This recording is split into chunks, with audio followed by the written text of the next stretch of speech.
Just okay. All right. So what were you looking at? Okay. Talking What is talking this? complexity? Well, where are you? Tackling complexity. Let's do that. Okay, so this is grade 5. This is reading. This one's writing. Okay. All right, so when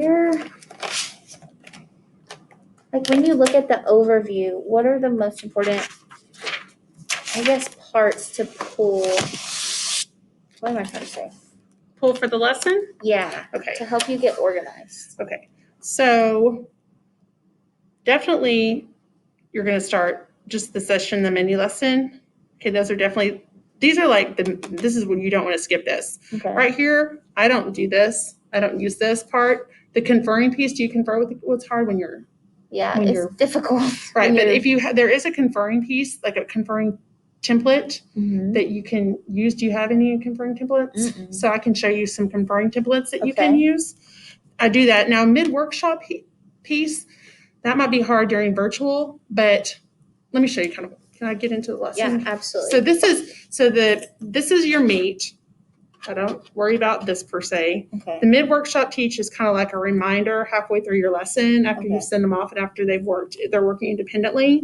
Then this is just the mid-workshop teach is where you go, okay, guys, remember, and I'll show you. It's kind of like a reminder what you're doing to stay on task. And then you would finish out the last part of the lesson independently. And then if you can, like she says, I feel like I never get there. yeah, Ever. if you can do so, when I started out doing this part, if you can do this just twice a week, just try to do it twice a week. And then from there you can go, you can do more. But if your goal is just twice a week, then that's a great thing. That's a good idea. So when you go in here into the first lesson, and you know how to divide up the bins. So you have bin 1 and bin 2. So did you know that there were separate bins? Yes. Okay, good. So when you go into the lesson, this is where an orientation to the unit. Have you read this? No. This is amazing. So Okay. read every one of these, an orientation to the unit, because that's going to tell you exactly where they need to go. It's amazing. Like, what are they learning from this? Yes, absolutely. It is phenomenal. And it just takes, a few minutes. And then I would always get sticky notes and just place like little notes just around this area. Because I don't like to highlight on my book just because I don't know who's going to. I mean, you really could. Like I did this one. So I always mark I use tabs to mark the lessons. And so that I would know kind of where I'm going. And you can tell you how many lessons there are. It's just, I'm a visual person. Me too. But if you read this, it's going to tell you exactly where they need to be. And then when you go into your first lesson, so this is the learning progression. And if you pull up on yours, did you guys get the up the ladder? No. Okay, I need to show you up the ladder. So you're going to want to get the learning progression. So what I would do for the kids, the learning progression helps them to know where they need to be in 4th grade. And then the learning progression always goes a year below where you're at and a year above where you're at. Okay. So do you have the ladder at all in yours? No, you just have if then. That's writing. No, up the ladder. Okay. So there you go. Okay. Go into right here. Grade 3. Do y'all have just 5th grade? It's going to tell you every unit that this is reading. You're wanting writing. Well, that's why. So there you go. Y'all should. I need to send you up the ladder so that you'll have that going. Yeah. Okay, this is perfect because go to 5th grade. You're doing, what do y'all do, narrative? We just finished narrative. Here we go to narrative. There you go, the illustrated. What we want? But look at the checklist. So go to 5th grade illustrated. Right here. Ooh. Yes. Now look at that. So that is everything that they need to know. That's their narrative writing checklist. This is everything they need to know. And it's just like you would have for the teacher, but it's so much easier and friendlier for the kids to use. Okay. So do you print out a copy for every student? So what you do is print out a copy for go front to back, put it in a sleeve protector. And then when they're going through their writing, as they start writing, then have them look at that checklist and they can start checking off and marking off the things that they've done and they can erase it the next day. Wow. It's in sleeve protector. And there's every unit, every piece of writing that you teach them is there. Okay, 1, 2, 3, 4. So could I use this rubric when we're grading the DBQ opinion essay? I would, but I wouldn't use, you don't have to use, go just into the rubric, the 5th grade rubric for the teacher. I say for the teacher, it's for the kids, but this is not as frenzy. Oh. So it shows you where they are. So this would probably be like, on level, above level, below level, and like, that would be like your intervention, like they need. Yeah. Okay. So I would use that for sure for the teacher for grading it. Okay. Absolutely, I would use that. Cool. Because this is what you're going to rate this. So this is going to tell you what they would get on STAR. Really? Are they going to get a 3.5? Are they going to get a 4? So. Oh, for their writing. Yes, for their writing. So as you're looking at a piece, scroll back down. As you're looking at a piece. Down or up? Or up, sorry. As you're looking at the piece, this is what we used last year in my prior school. Mm-hmm. Is that as far as you can go? Yeah. So you just start rating. So what is their overall? You can give them like a 2.5. So it's not quite a 4. It's not quite a 5. You give midway. Mm-hmm. It's not quite a 5. It's not quite a 6, but it's like in between. Okay. So you add every one of them up at every section. So like your lead, wherever you go, you're going to give them points. Give them points. And then these are worth twice as much. Twice. Mm-hmm. It says times 2. You can see that over here at the end. Oh, okay. Yeah. And so you're going to add all that up. And then that will tell you if you were a rater on STAR that they would get a 4 or a.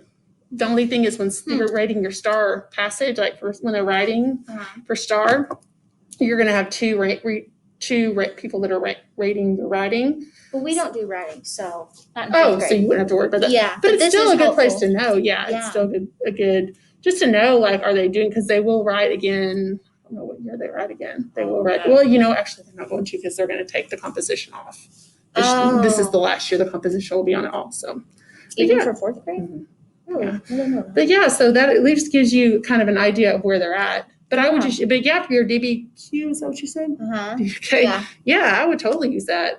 Cool. That's exciting. awesome. And then as far as the rubrics for the kids, I would give them that one that you were showing. But I'm going to send you up the ladder. Yeah, And I'll show you up the ladder. Okay. Because it's amazing. So yeah, I wouldn't print these off for the kids, but yeah, it's a little too much. I think like my biggest goal that I need help with is I'm just spending so much time reading all of it and like trying to memorize what she's saying. How do you like walk through it? Of course you need to pre-read it, before you teach it, but like how do you do it? So go to the in session first. That's the very first thing you need to do. You'll teach students that readers approach nonfiction texts with their knowledge and genre in mind, knowing the things that are apt to be important. This is what I put for their we will. For a kid's we will, the we will, I will. Yeah.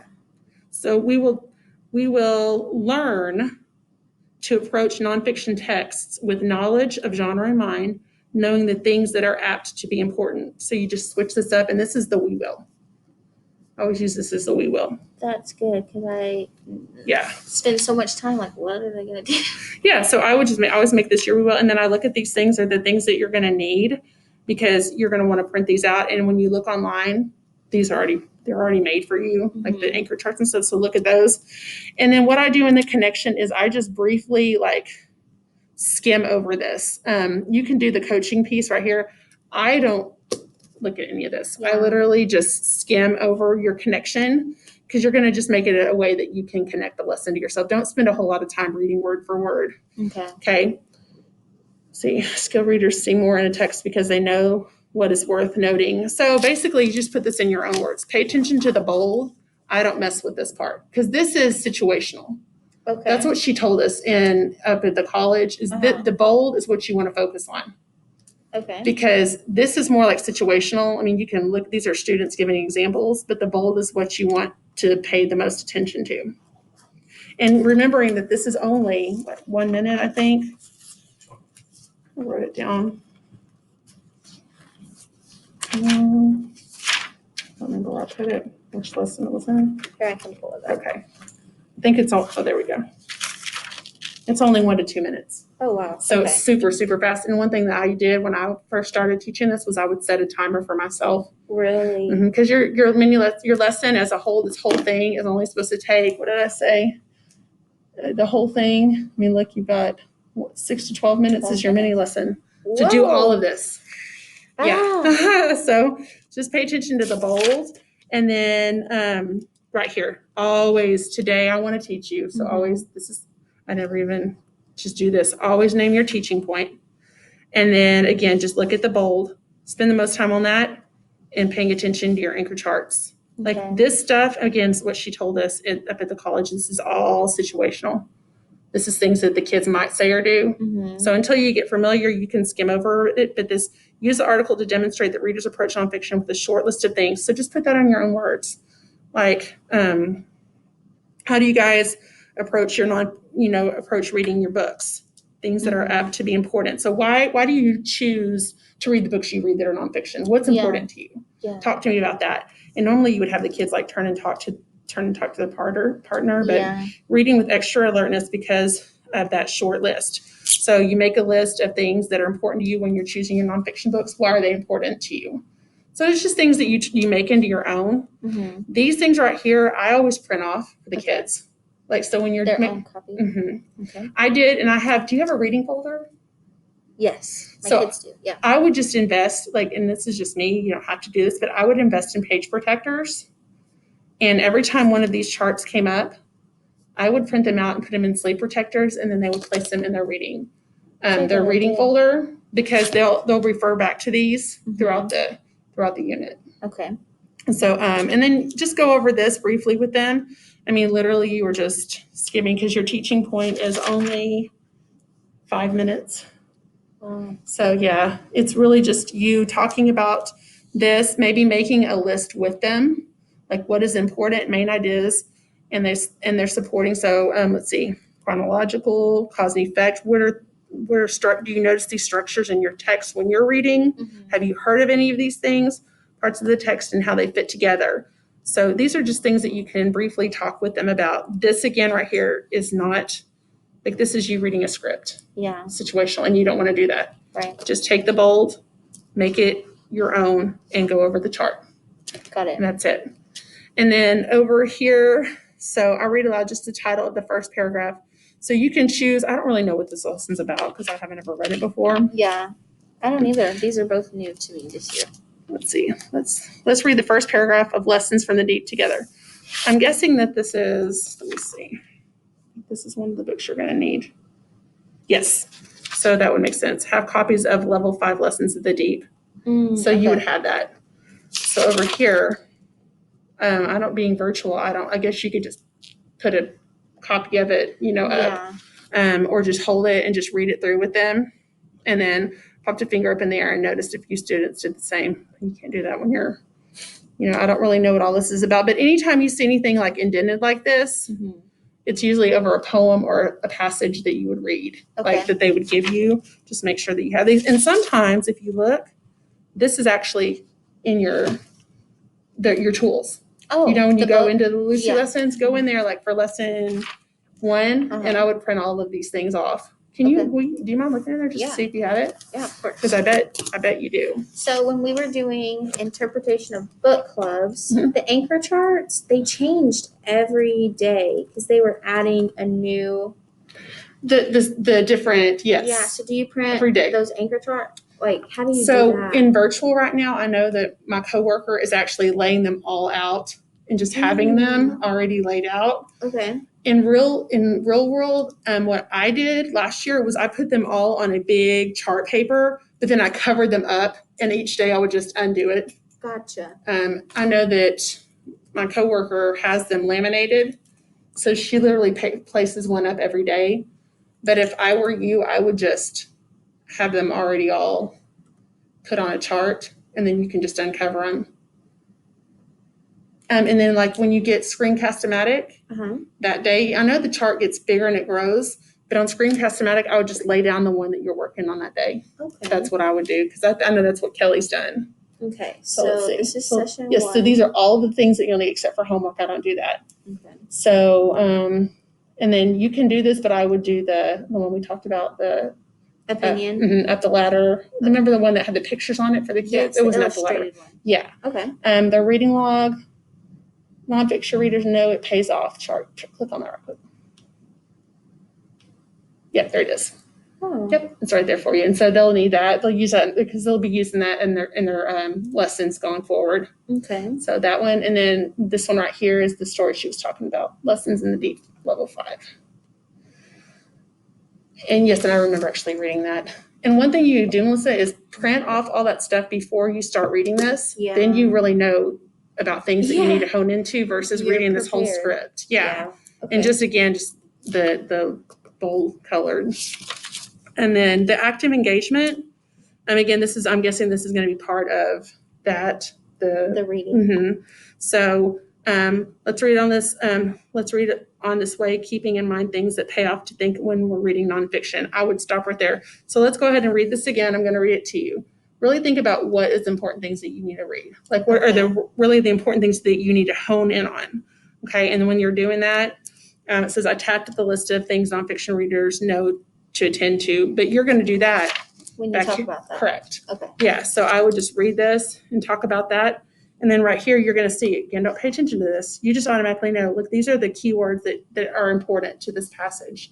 Okay. So let's look at it. What are some keywords that we need to know about this, what we just read? And then you can go with them and you can circle. Okay. And it might not be everything, because that's when I started doing this, I was wanting to do every single thing. But this, again, is situational, like Lucy said. Okay. This is not what your kids are going to do. Now, if they go off away on the field, of course, you're going to bring them back. But this is just what these kids said that she was doing the study with. Gotcha. As long as you're just going through and looking at those key points. And then basically, this is just where you're transferring them off to go do it on their own. Okay. So name what you've taught as transferable skill. Send students off to read. Remind them that great writers merit the kind of expert reading. Stir them up. So basically, you're just sending them off to practice the skill that you already did. Okay. Don't mess with this. And I never really got into this side coaching piece. It's never done anything for me. Even when I was yeah, and even when I was doing her first kit, forever many years ago, this is not anything I ever really did. Yeah. I literally just put my own notes over here because this does nothing for me. Yeah. And then after they go off. See, this is where I stop. Okay. I can never get past all of that. Okay. I guess because I spend so much time on all the situational stuff. Right. And so what you're going to be happy to know is don't pay attention to the situational stuff. But once you send them off to do their work, that's typically where you would pull like a small group. Okay. Or just, with fifth grade, you're going to just pull like a couple of kids to do like conferencing or skills, like what they're having problems with. Yeah. This, I don't. Okay. This is what you're going to want. This is your mid-workshop. So you're going to send them off to do their work. You're going to pull a few kids to conference with. And after you send, maybe like, let's say that you pull a kid to your table and it takes you, I don't know, you shouldn't spend more than 4 or 5 minutes with a child. But after that, that's when you get up. Okay. Standing in the middle of the room, I said, hey, readers, can I have your eyes and ears? So, hey guys, listen up. Let's talk for a second. So, okay, take a minute to look over the chart that we created. Like you have it together. I want you guys to stop. And what I would tell my kids is, hey guys, I need your eyes. Look up here. Okay, this is your midpoint teach. And I explained to them that a midpoint teach is me coming together. We're all coming back together to refocus. Okay. So I want to refocus you guys on what we're doing. Okay. Take out your list of things that we talked about creating, let's see, things that you do, I guess, when you're ready. I don't know what it says. Well, let's talk about nonfiction text. So yeah. So let's talk about the chart that we did earlier today. Yeah. Have you guys added anything to it? Are you using it? Are you referencing? Because you guys need to remember that readers are constantly working to outgrow themselves. Okay, so you want to use that chart that we talked about. Are you guys doing anything else to make yourselves better readers as you read nonfiction? Wow, okay. I didn't do any of that in the last book. Well, and you wouldn't know. I did. This was my biggest thing because it brought us back together. And you only spend I'm thinking a minute maybe on it. It's not very long. I mean, it's literally just pulling them back together to regroup and say. And I did sometimes use this as a verbatim because it's not big, but that means not only do we do thinking that's easy for us, but we push ourselves. Yeah. You don't have to read all of it. Just push yourselves, become better, challenge yourselves. Does everybody understand what we're doing? I want you guys to continue looking at that chart. I want you to grow yourselves. We've got about 10 more minutes of our lesson.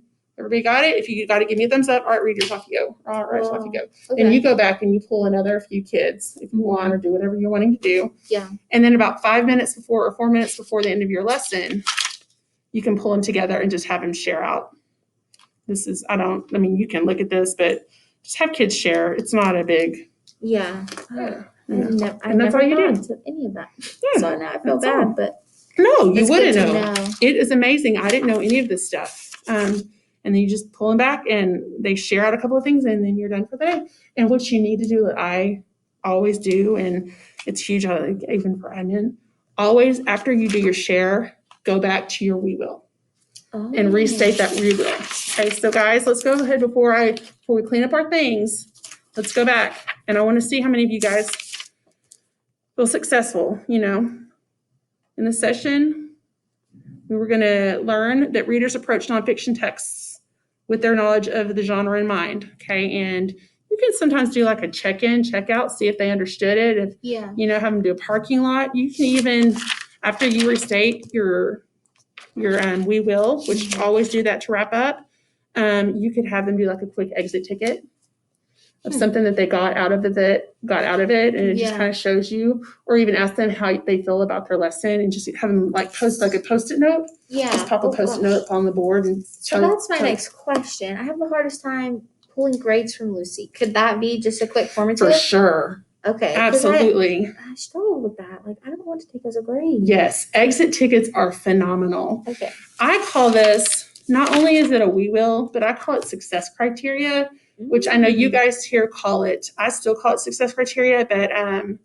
I know I have it when. Do y'all do that? I know I have it when. Yeah, our learning targets. Yes, your learning targets. So Yeah. I call it success criteria because the kids need to know at the lesson what I expect them to know. Yeah. So I like that. I call this the we wills, but also let them know that, okay, guys, so today to be successful in your lesson, your success criteria is you can name 3 things that you do to make yourself a better nonfiction reader. Yeah. So you just tell them their success criteria at the beginning of the lesson. Okay. This is what I expect of you. This is what I want you to know, because you never know if I'm going to give you an exit ticket or have you, turn a Post-it in for me. So you have to have your success criteria down.